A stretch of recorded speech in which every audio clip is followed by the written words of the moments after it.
भाई आज हमरा रास्ता के बाधा बन गेलो से करिया बिल्ली रूम से निकलते एक बार खूबसूरत सा चेहरा देख लेनी। अब देखा तनी आगे का होता, हमरा जाए के बा मार्केट है, एकरा से तनी बात करी। हैं?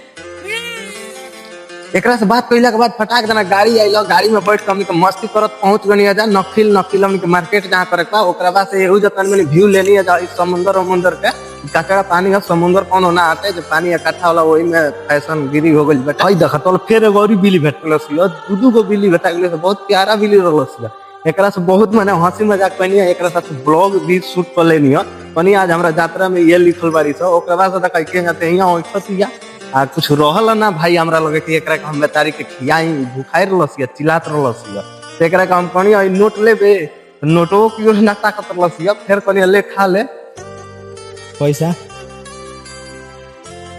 पैसा खइबे। भाई हमरा छोटहन जीव जंतु सब बहुत प्यारा है, एकरा साथ वीडियो बना के ओकरा बाद से तनी चल के अंदर गनी तो देह में बाता हो गेल, घुमत घुमत तो तनी कुर्सी पे बैठ के अंगड़ाई लेनी है, अंगड़ाई लेके फोटो वीडियो तनी घिचनी है जा। ओकरा बाद तनी चले के नीचे मार्केट कर लिया जा।